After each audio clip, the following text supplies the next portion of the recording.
Baik, di sini saya akan menjawab soal nomor 1.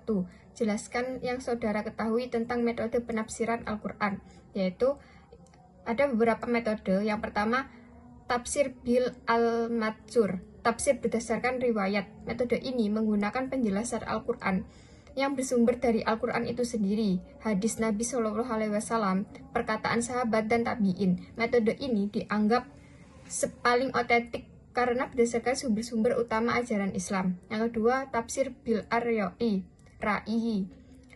tafsir berdasarkan istihad. Metode ini menggunakan penalaran akal atau istihad para musafir dalam menjelaskan makna Al-Quran dengan tetap berpedoman kepada kaidah bahasa Arab, asbabun nuzul atau latar belakang turunnya ayat, dan ilmu-ilmu terkait lainnya. Yang ketiga, ada tafsir bil al-isyari, tafsir isyarat atau tasawuf. Metode ini menafsirkan Al-Quran dengan mencari makna-makna tersembunyi atau isyarat-isyarat batin di balik makna lahir ayat Al-Quran. Metode ini banyak digunakan oleh kalangan sufi atau tasawuf. Yang keempat, tafsir bi-al-ilmi, tafsir ilmiah. Metode ini berupaya memahami ayat-ayat Al-Quran dengan menghubungkannya dengan penemuan-penemuan ilmiah modern di berbagai bidang ilmu pengetahuan seperti fisika, biologi, astronomi, dan lain-lain. Yang kelima, tafsir maudu'i, tafsir tematik. Metode ini menafsirkan ayat-ayat Al-Quran dengan cara menghimpun seluruh ayat yang membahas tema tertentu, lalu menganalisisnya secara komprehensif dan utuh. Kombinasi dari beberapa metode tersebut sering digunakan para musafir untuk memperkaya pemahaman dan memperdalam makna Al-Quran secara lebih utuh dan menyeluruh.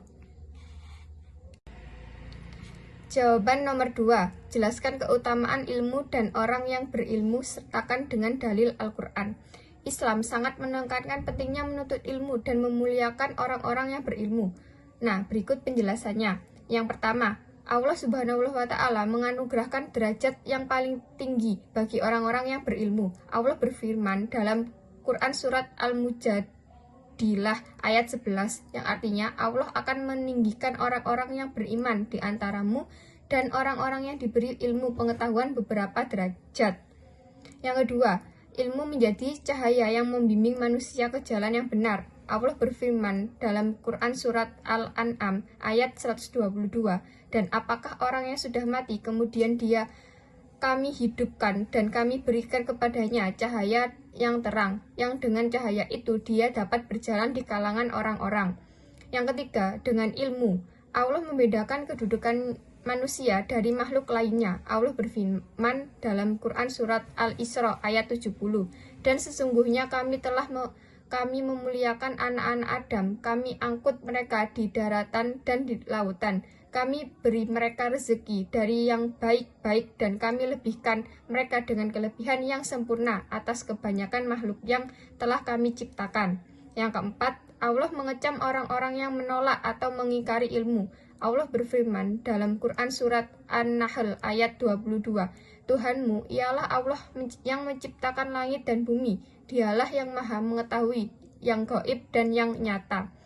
Dari ayat-ayat tersebut, jelaslah bahwa Islam sangat memuliakan ilmu dan orang-orang yang memiliki ilmu pengetahuan, karena dengan ilmulah manusia mendapat petunjuk, cahaya hidup, dan derajat yang tinggi di sisi Allah Subhanahu wa Ta'ala.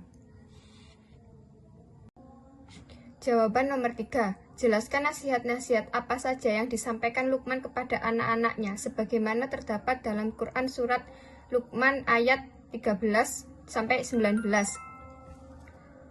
Yaitu, yang pertama, larangan mempersekutukan Allah ayat 13.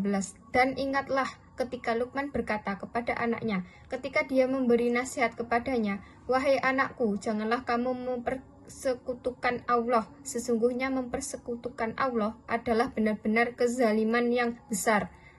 Yang kedua, berbakti kepada kedua orang tua.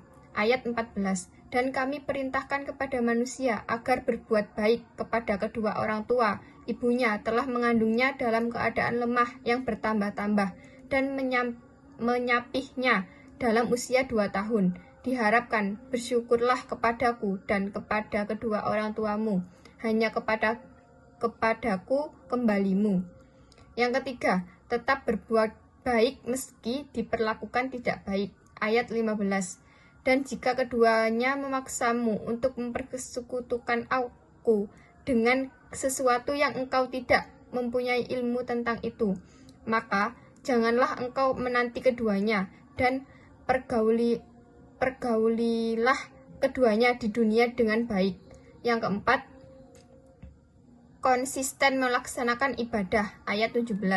Wahai anakku, laksanakanlah sholat dan suruhlah manusia mengerjakan yang makruf dan cegahlah mereka dari yang mungkar.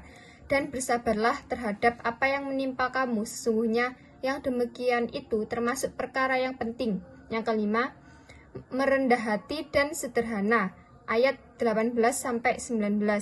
Dan janganlah kamu memalingkan pipi atau kepalamu dari manusia karena sombong, dan janganlah berjalan di bumi dengan angkuh. Sungguh Allah tidak menyukai orang-orang yang sombong lagi membanggakan diri. Dan sederhanalah dalam berjalan dan lunakkanlah suaramu. Sesungguhnya seburuk-buruk suara ialah suara keledai. Nasihat-nasihat Luqman ini mengandung hikmah kehidupan yang sangat berharga tentang keimanan, akhlak, dan kepribadian mulia sebagai seorang muslim. Jawaban nomor 4. Sebagai calon sarjana muslim, berikan pendapat saudara mengapa moderasi beragama sangat dibutuhkan saat ini, serta berikan dalil Al-Quran yang sesuai. Menurut saya, yang pertama yaitu mencegah perpecahan dan konflik paham ekstrim, sering memicu perpecahan, permusuhan, hingga konflik kekerasan atas nama agama. Dengan moderasi, kita dapat menciptakan kehidupan yang harmonis dan toleran dalam kemajemukan. Yang kedua, memahami risalah Islam secara proporsional. Islam mengajarkan keseimbangan dan jalan tengah. Bersikap ekstrim justru bertentangan dengan risalah Islam yang rahmatan lillahil alamin. Yang ketiga, membangun citra positif Islam. Sikap berlebihan dalam beragama sering memunculkan citra buruk Islam. Moderasi dapat membangun citra positif Islam sebagai agama yang ramah dan membawa kedamaian. Hal ini sejalan dengan firman Allah Subhanahu wa Ta'ala dalam Quran Surat Al-Baqarah ayat 143. Dan demikianlah kami jadikan kalian atau umat Islam, umat pertengahan atau moderat, agar kalian menjadi saksi atas perbuatan manusia dan agar Rasul menjadi saksi atas perbuatan kalian. Ayat ini menegaskan bahwa umat Islam diperintahkan untuk menjadi umat yang moderat, adil, dan seimbang dalam segala hal, termasuk dalam memahami dan mengamalkan ajaran agama. Jadi, sebagai calon sarjana muslim, moderasi beragama sangat penting agar kita mampu menjadi umat teladan dengan pemahaman agama yang utuh, sikap toleran, serta menebarkan kedamaian di tengah kemajemukan. Sekian, terima kasih.